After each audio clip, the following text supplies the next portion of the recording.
നീ എന്തോ കിടന്ന് തുള്ളിച്ചാടുന്നേ? അവൻ കുഞ്ഞല്ലയോ? ഇല്ലയോ മോനെ? കൊച്ചു കുഞ്ഞ്. ഇവനെ ഞാൻ ഇനി വീട്ടിൽ കെട്ടിയിടാൻ പോവാ.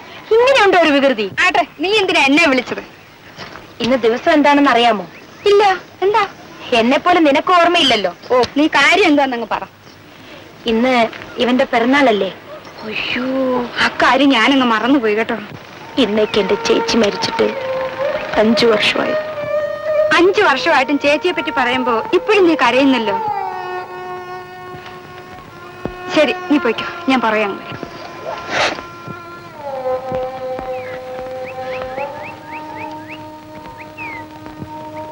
ഈ സാർ ഇങ്ങനെ ടി വിയിൽ വന്ന് താമസിക്കുന്ന എന്തിനാ? അത് അങ്ങേർക്ക് ഒരു പിടിയില്ലെന്നാണ് തോന്നുന്നത്. അല്ല, ടി വിയിൽ വരുന്നവരെയും പോകുന്നവരെയും പറ്റി നമ്മളിരുന്ന് ചിന്തിക്കേണ്ട ആവശ്യമുണ്ട്. അത് ശരിയാ. പക്ഷേ ഈ സാറ് ആളെ ചിന്തിപ്പിച്ച് കളയും. ഒരു പിടിയും കിട്ടുന്നില്ല. എവിടേക്കോ ഓഫീസിലേക്കായിരിക്കും. എന്താ പരിഹസിക്കാണോ? അല്ല, ഈ ഒരുങ്ങി പിടിച്ചുള്ള പോക്ക് കണ്ടപ്പോ ചോദിച്ചു പോയതാന്നേ. എടാ മോനെ, ഈ അലഞ്ഞു തിരിഞ്ഞു നടക്കുന്ന നേരം കൊണ്ട് ടി വിയിൽ വന്ന് എന്നെ ഒന്ന് സഹായിക്കുകയാണെങ്കിൽ ഈ വയസ്സുകാലത്ത് വരുന്നവർക്കും പോകുന്നവർക്കും രാത്രിയും പകലും ഇല്ലാതെ കടയിലും മറ്റും ഞാൻ ഈ ഓടേണ്ട വരുമോ? വാച്ചറേ, എന്താണ് ആണുകൂട്ടാ നീ അച്ഛനെ വിളിച്ചത്? വിളിച്ചോട്ടെ എന്ന് അവന്റെ ആശയല്ലേ. അച്ഛനെന്ന് വിളിച്ചാലും വാച്ചറെന്ന് വിളിച്ചാലും ഇവിടെ ഒരു അർത്ഥമാണ്. ടി വിയുടെ സൂക്ഷിപ്പുകാരൻ വാച്ചർ, അച്ഛൻ ഞങ്ങളുടെയും സൂക്ഷിപ്പുകാരനാ. അതുകൊണ്ട് വാച്ചറെന്ന് വിളിച്ചോണ്ട് ഒരു കുഴപ്പമില്ല. ആദ്യത്തെ കുഞ്ഞ് ആൺകുഞ്ഞാകുന്നത് ഭാഗ്യമാണെന്നാ പറയുന്നത്. എന്നിട്ട് ഇപ്പൊ എന്ത് പറ്റി? എന്നിട്ട് ഭാഗ്യം കൊണ്ട് ഇവിടെ ശ്വാസം മുട്ടി നിൽക്കുകയല്ലേ. അവനെ പെറ്റെടുത്തതേ ഞാനാ. രാധ അച്ഛൻ കേട്ടണം. അവനെ ഇങ്ങനാക്കിയത് ഈ ഒറ്റ മനുഷ്യനാ. അവനെ നോക്കാൻ ഒറ്റ വഴിയേ ഉള്ളൂ. രാധയുടെ അച്ഛനോട് പറയാൻ മുഹൂർത്തം ഒന്നും നോക്കാനില്ലല്ലോ.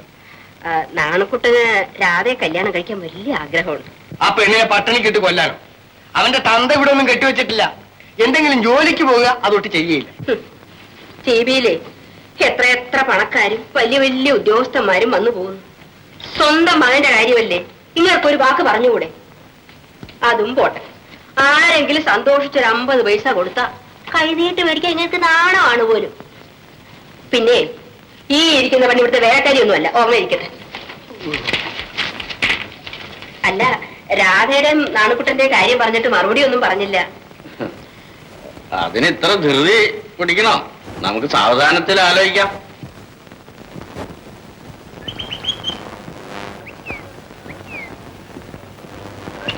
ഇതാണ് ടി വിയിൽ താമസിക്കുന്ന സാറ്. നമസ്കാരം. നമസ്കാരം. എന്റെ മോൾ അന്ന് കുറച്ച് അപമര്യാദയായി പെരുമാറിയെന്ന് കേശവൻ നായർ പറഞ്ഞറിഞ്ഞു. അതിന് ക്ഷമ ചോദിക്കാൻ ഞാൻ വന്നതാ. അവൾ അങ്ങനെയാ. സാരമില്ല. എന്നാ ഞാനിങ്ങോട്ട് ഇറങ്ങി. ശങ്കരൻ നായർ പോയട്ടെ. രാധയുടെ അച്ഛനാ. മനസ്സിലായി. ആ പെണ്ണിന് പണക്കാരെന്ന് കേട്ടാൽ പേടിയും ഭയവുമാണ്. അതെന്താ അങ്ങനെ? അതിന്റെ പിന്നിൽ വേദനിപ്പിക്കുന്ന ഒരു കഥയുണ്ട് സാർ. എന്താ അത്? അതുകൊണ്ടാണ് അവളുടെ സ്വഭാവം അങ്ങനെ ആയത്. ആഹാ, പറയൂ, കേൾക്കട്ടെ. ഒരു 4-5 കൊല്ലം മുമ്പ് ഈ ടി വിയിൽ ഒരു പണക്കാരൻ പയ്യൻ വന്ന് താമസിച്ചു. സോമൻ എന്നായിരുന്നു അദ്ദേഹത്തിന്റെ പേര്.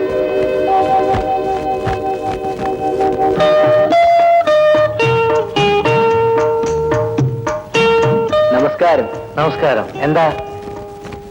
ഞങ്ങൾ ഇവിടുത്തെ ഒരു കലാസമിതി പ്രവർത്തകരാണ്.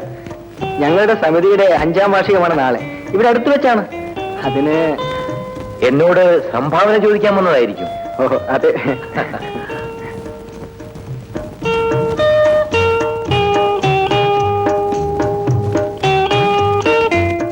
അല്ല, കലാകാരന്മാർ ടി വിയിലും വന്ന് കൊലപാതകം നടത്തി തുടങ്ങി.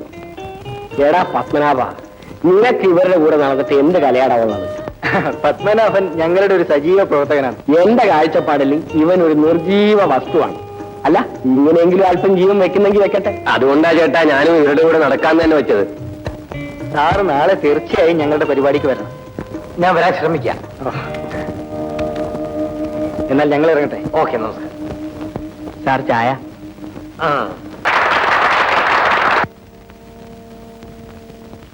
ചേച്ചിയുടെ നൃത്തം ഇത്രയും നന്നാവുമെന്ന് ഞാൻ കരുതിയില്ല. സരസേ, എന്താ പറയേണ്ടതെന്ന് എനിക്ക് അറിഞ്ഞുകൂടാ. ഈ കാലത്തിനിടയ്ക്ക് നമ്മുടെ ഒരു പരിപാടിയും ഇത്ര നന്നായിട്ടില്ല. ചേട്ടന്റെ പാട്ടാണ് എന്നെ കൊണ്ട് നൃത്തം ചെയ്യിച്ചത്. സരസയുടെ നൃത്തത്തിലൂടെ എന്റെ പാട്ട് നന്നായെന്ന് പറയും. സാർ വരണം വരണം, പരിപാടി ഗംഭീരമായിരുന്നു. കൺഗ്രാചുലേഷൻസ്. നൃത്തം ഇത്ര നന്നാവുമെന്ന് ഞാൻ അറിഞ്ഞിരുന്നെങ്കിൽ പ്രത്യേക സമ്മാനം കൊണ്ടുവരുമായിരുന്നു. ഏതായാലും തൽക്കാലം എതിരിക്കട്ടെ. എന്തിനാണ്? എന്റെ സന്തോഷത്തിന്. അയ്യോ അതൊന്നും വേണ്ട. വാങ്ങിക്കൂ ചേച്ചി. ഒരാൾ സമ്മാനമായി തരുമ്പോ വേണ്ടെന്ന് പറയരുത്. വാങ്ങിച്ചോടി. ഒരാൾ സന്തോഷിച്ചു തരുന്നത് വാങ്ങിക്കാതിരിക്കരുത്. പ്ലീസ് വാങ്ങിച്ചോ. എന്നാ ഞാൻ ഇറങ്ങട്ടെ. അയ്യോ ഞാനിത് കൊണ്ടുപോയി എനിക്കൊരു പാവാടയും ചേച്ചിക്ക് ഒരു സാരിയും ഒക്കെ വാങ്ങിക്കും. എന്താ വാങ്ങിക്കണ്ടെന്ന് ഞാൻ തീരുമാനിച്ചോളാം കേട്ടോ.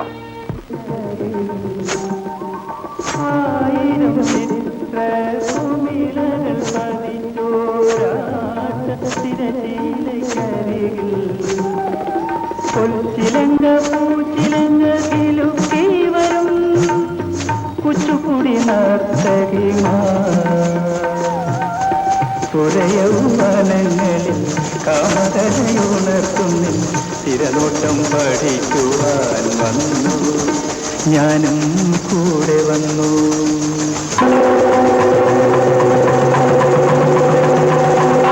കേശഭാരം ശബരിയിലണിയും കേരള നൃത്തകലാ സൗന്ദര്യമേ.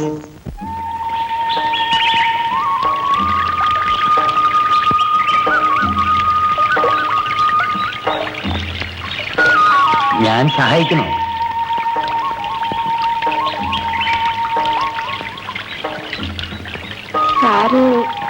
ഞാനൊന്ന് നടക്കാൻ ഇറങ്ങിയതാണ്. സരസയെ കണ്ടത് നന്നായി. നിന്റെ നൃത്തം കണ്ട നിമിഷം മുതൽ ഞാനൊരു ചിന്താക്കുഴപ്പത്തിലാണ്. എന്താണ്? നൃത്തമാണോ അതോ നർത്തകിയാണോ എന്നെ കൂടുതൽ ആകർഷി? മറുപടി പറയൂ. എനിക്കെങ്ങനെ അറിയാം? എന്നാ ഞാൻ പറയാം, നർത്തകിയാണ്.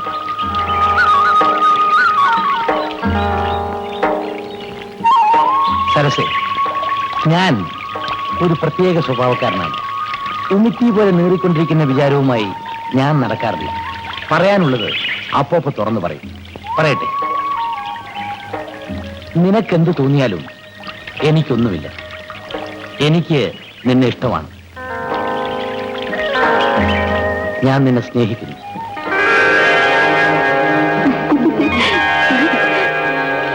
അയ്യോ സാറിന് പോകൂ പോകൂ.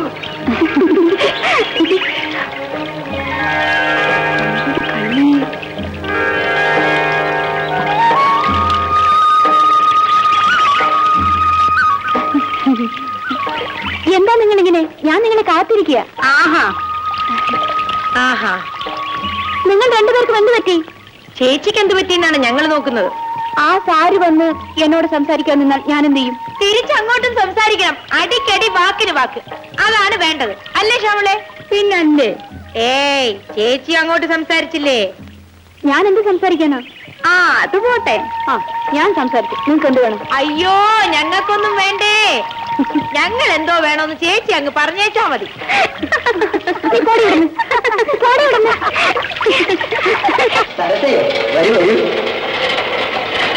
എന്തായത്? ഇത് 2 ബ്ലൗസിന്, ഇതൊരു പാവാടയ്ക്ക്. ഇതെന്താ? ഇതെനിക്കൊരു സാരി. നോക്കട്ടെ.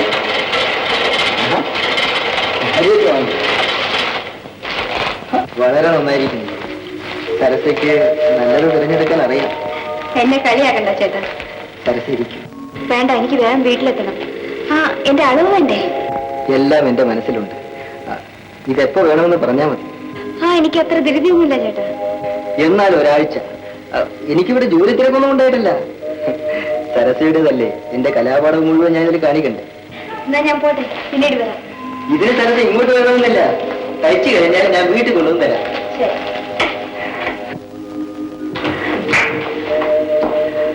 അയ്യോ, ഇനി ഇതിങ്ങനെ താമസിപ്പിക്കാതെ പറയേണ്ടവരോടൊക്കെ പറഞ്ഞ് അറിയിപ്പിക്കുന്നിടത്തൊക്കെ അറിയിപ്പിച്ച് കാര്യം അങ്ങ് നടത്തരുതോ? അങ്ങനെ അങ്ങ് ധൃതി പിടിച്ച കാര്യം നടക്കുമോ? സ്വല്പം സാവകാശത്തിലാകുന്നല്ലേ നല്ല. അത് ശരി.